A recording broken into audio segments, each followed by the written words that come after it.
Drew McIntyre is tearing up the bracelet, and oh my god, he's stuffing the beads down CM Punk's mouth. CM Punk can't breathe. Get CM Punk's mouth. Get Drew McIntyre out of there. Somebody get some security. Get the stretcher. Here comes the stretcher, and CM Punk is lowered onto the stretcher. And then after the break, Drew McIntyre couldn't leave well enough alone. He decided to beat up CM Punk a whole lot more, choking him out on that stretcher just before he could get to the life-saving ambulance, get to the more life-saving hospital. And you know why Drew McIntyre did that to CM Punk? It's because he didn't want to leave CM Punk on Bead. Fine, things I do for you guys. I'm John Renton with my review of WWE Raw from the Ball Arena in Denver, Colorado. The home of No Mercy. Check out my review of No Mercy if you want, and they got more people for this show than they got for No Mercy. That being said, the crowds were equally loud. There was just more people for this particular one. Labor Day special. Hope you guys had a great Labor Day. If you had to work, hey, you're like me, and I know I'm like me, and if I wasn't like me, who else would I be? It's fun to work. It's fun to earn that sweet, sweet dollar. That being said, though, Holiday Edition didn't expect much. Got a few decent things. And we got a new commentator. Joe Tessitore? I actually forgot how to pronounce his goddamn name. I'm just going to call him Joe T. Joe T. You know what? He's actually pretty goddamn good. Apparently, he's called boxing. He's called college football. And you can tell he has that sports commentating mind. And he actually is really good. Now, it's going to take time. I'm not saying this is a fucking home run. But he actually knows what to do. He knows how to call things. I was getting Lance Russell vibes because of just the real way that he was calling some of this stuff. Yes, Lance Russell, legendary wrestler. I'm just saying as far as tone. But Joe T, pretty goddamn good. So, we see recaps of Bash in Berlin. And we carry on My Wayward Son. We go on to Bad Blood in Atlanta, where we will see some hip-hop faces, and we will cry some more. But before that, so we have Joe T and Wade Barrett. And starting next Friday, when SmackDown goes back to USA for a few weeks until NXT goes to CW, all three WWE shows are going to be on the USA Network. So that's going to be pretty interesting. And then Raw goes to Netflix, I believe, on January 6th, and SmackDown will stay on the USA. So, Rhea, good. Buddy is so lucky. I am so happy. My God, Rhea. Good grief. I couldn't even focus on the show. But Rhea's like, we're not done with Judgment Day. She wants Liv. You know who else wants Liv? Kier. I know what you were thinking. Stop thinking about it. Stop it, Kier. Get some help. Who would be like that? Who would just gawk and stare and wonder what it would be like for Rhea to just throw me around and shut up, I run a clean show. Stop thinking about it, Kier. So, Rhea wants Liv, and then Dominic shows up in Liv's place. He has a black eye. At the end of the night, he's not the only one with a black eye. He makes excuses. We didn't get any sleep. He's doing this. He's getting booed out of the goddamn building. Liv beat you before. She'll beat you again. And I will win the IC title. No, you won't. You won't even get into the four-way. Oh, my. Anytime, anywhere, she will beat you and then Liv. Well, she tries to attack Rhea. At first, it doesn't work. But then, the numbers advantage when Rhea tries to go after Dominic, and she gets caught in the ropes, and then Liv is on top of another woman. Again, Kier, what is wrong with you? What is wrong with you, Kier? You didn't even make it through the same segment without thinking about it again. Stop it. Poor Kier. Great guy. Can't help it. Can't honestly help it. But, really couldn't help it there. So, that being said, good segment. Rhea selling her knee, and there we are. Priest, by the way, helped run both of them off. So, recaps of Gable and Howdy. And then Gable yells at the Creeds and Ivy. And then Priest is talking to Rhea. Something about, you know, like checking on Rhea because she's got a hurt knee. That was a really good sell. God, I hope it was a sell. I think it was, because otherwise they probably wouldn't have had her do the spot later. But then we get the Alpha Academy against American Made, American Made, American Made, American Made, American Made, American Made. Julius, Brutus, Ivy, Nile, three trios, they can do so much. In American Made. Did three trios make sense? No, it didn't. But American Made, American Made. Yeah, shout out to OniRokaku, by the way, on Twitter. That is OniRokaku. Let me try that again in English. OniRokaku. He's got a YouTube channel. Check it out. He posts some shorts and some other stuff. No, seriously, Oni's a good guy. I just wanted to do that. But, yeah, this was a match. People say Maxine's improved. Well, she couldn't have gotten any worse. I mean, she did a reverse caterpillar. You know, I saw that in the movie before. You'd always delete your search history, by the way. Ivy did help tap out Maxine. Look, the crowd was into it. I didn't care because I really don't want to see the Alpha Academy anymore. I really don't. I'm sorry. They kind of butchered this whole thing with Chad Notice. And then Gable says, we're not done with the Wyatts. Why? Why? Why do you insist on making me not want to watch Gable and the Creeds and Ivy? I know people like the Wyatt stuff. That's fine. It hasn't been a good feud. I'm sorry. I have not enjoyed it. And then Lights Out. And Bo cuts a promo basically saying, my life is no longer mine, and if you want to be led to your destruction, who am I to deny you, or whatever the fuck. Okay, next, look, 8-man tag next week. I'm going to say right now, I do not know if I will review next week's episode for this reason. There's a mystery movie. If it's worth watching Raw, I will catch up on it, but I'm going to watch that mystery movie. So, there you are. That if you don't see a Raw review next week, there you are. And if you don't see a Raw review when the mystery movie is something I want to watch, there you are. And you're going to be getting a lot of movies, scary movies, this month and next month, because I'm extending Scary Movie Month of October to Scary September, and I'm probably just going to start doing more horror movies, because it's more fun. So, Joe T then has to try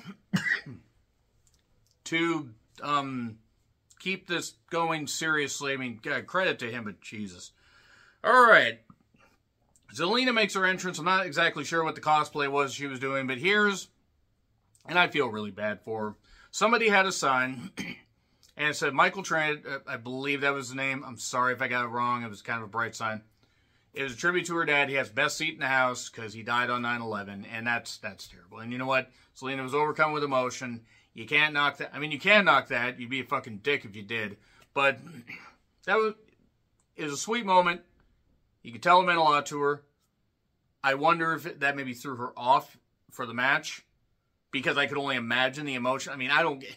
It doesn't matter if it's been 23 minutes, 23, days, 23, weeks, months, years. It doesn't matter. You lose somebody like that, your flesh and blood, like that, that's going to do it. But that was a very sweet sign. It obviously meant a lot to Zelina. And then she had a match against Shayna. It was all right. I mean, it wasn't necessarily much of anything. I mean, the overriding thing was about the sign. Shayna won. It was what it was.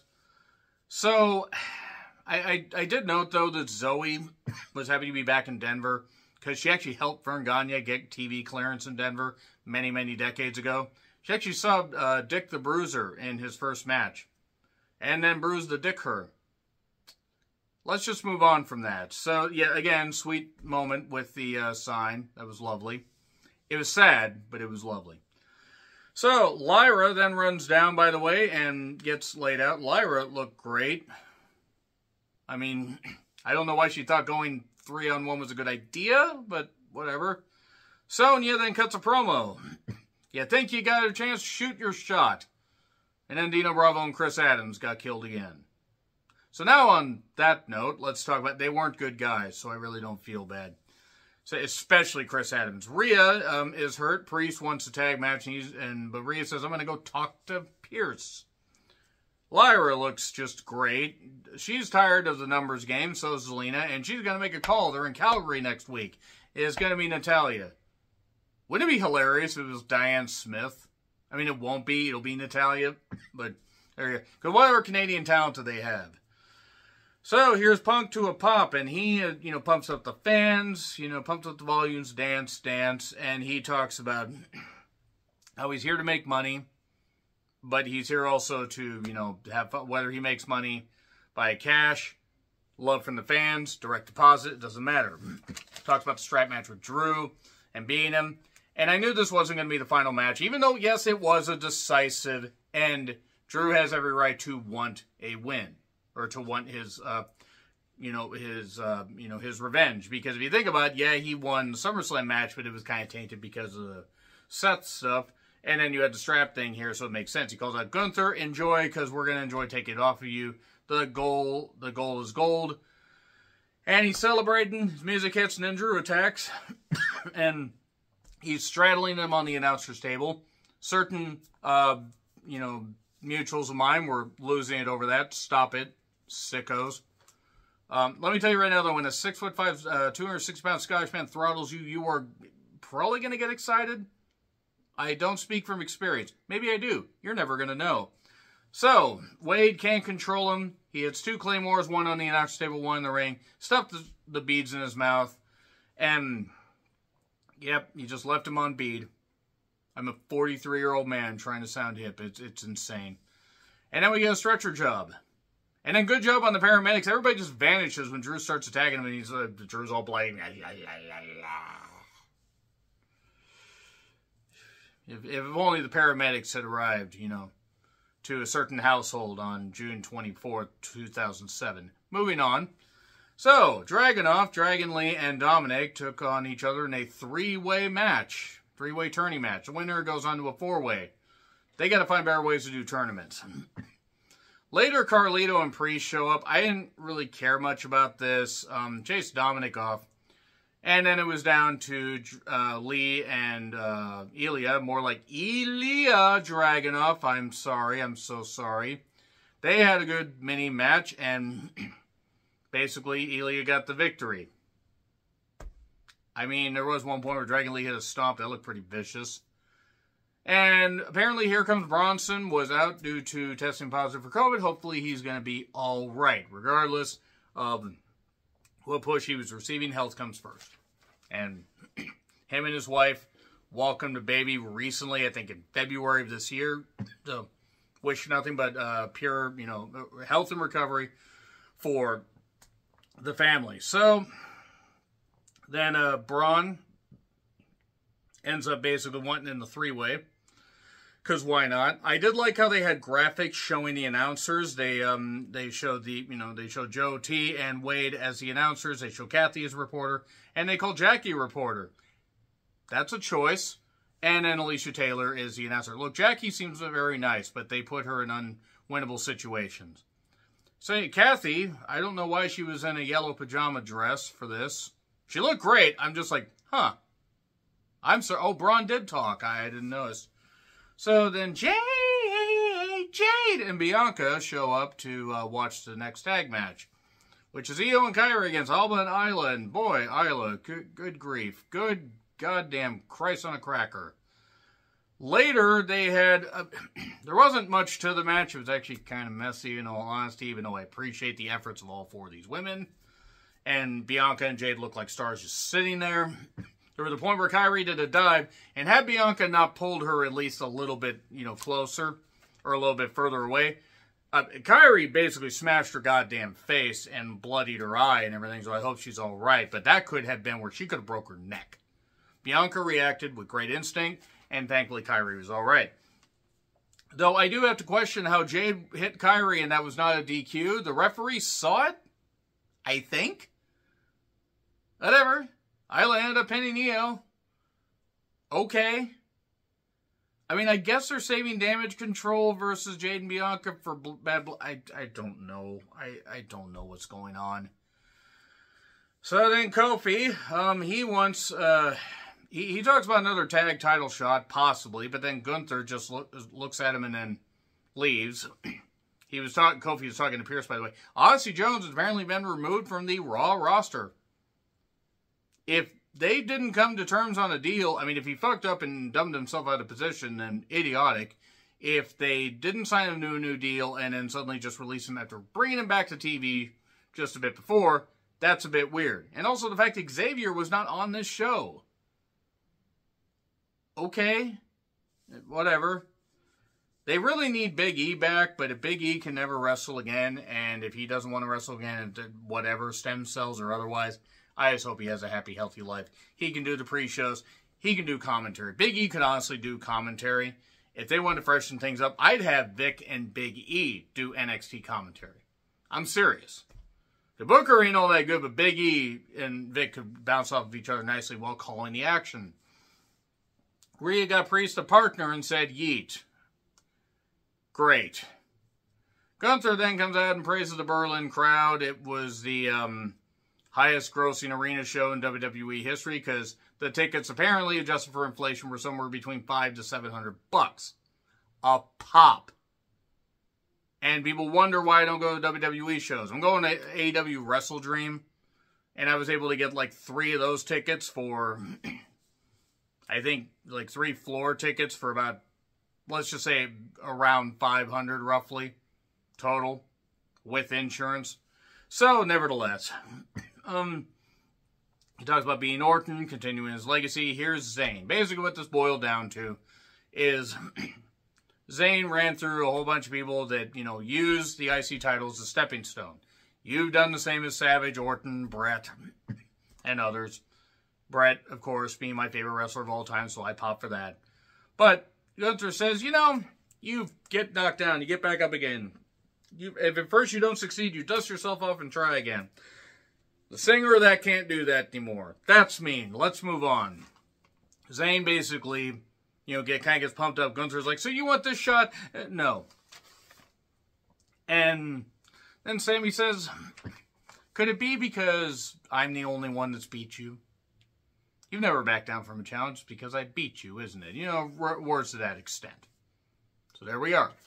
Zayn versus Gunther, Bad Blood, I'm all for it. Now Gunther will win. For the love of God, don't you dare have Sammy beat Gunther for the title here. He already beat him for the IC title in Mania when I didn't think he would. But there we are. Jackie then interviews Jay. I was going to just ignore this because Jay's promos annoy me. But then Steiner showed up. And they go back and forth and just don't... Braun's like, you won't beat me. Jay, you know, is like fired up, kind of calls him a rookie, which Jay's not wrong. Braun's only been there for a few years. Jay's been there for way longer than I would have expected. But decent enough, but I just can't take Jay seriously. Braun, Kaiser, and Sheamus had a 3-way tourney match where Braun got taken out with the barricade spot, and then Lair threw a chair at Kaiser. And then Pete attacked Sheamus with his own stick. Let me tell you right now, if you need to take down a man larger than you, you are going to not only take him down, you are going to grip that stick, and you are going to look at it and admire it. Not going to take further questions. But Power Slam pins Kaiser. It was what it was. Jackie then interviews Dunn, and don't say the B word. Bastard. Butch, that's it. You a Butch. I did listen to Trick Williams' diss track, and my God, Fallon Henley, good grief. Priest and Jay took on Balor and JD. It was the main event. The crowd loved it. Later, Liv showed up, and then Rhea showed up on a crutch and was doing this, and Liv was mocking her. Good heel stuff. And then Rhea kind of bowed up and hit, you know, her with the crutch and everything. And Liv was just so excited. She was busting out of her pants. Again, Kier, stop. You stop that. You stop that right now. But that being said, Kier, good guy. Again, good guy. Really good guy. So, it was a ruse, sort of. Rhea managed to chase Liv off. And then JD got pinned with a splash. So that's really all I have to say about that. So, again, if you don't see a review for Raw next week, it's going to depend on the quality. Because that 8-man tag, I mean, what the fuck? Why? But also depends on the mystery movie. Also depends on just how tired I am after work. Because I work like 9 hours on Monday. And I'm kind of getting long in the tooth here, guys, for doing all this stuff. So if I take breaks, I apologize. Agree, disagree, what I said, like, share, subscribe, Twitter handle in the description. I'm John Ritlin. I'll see you soon.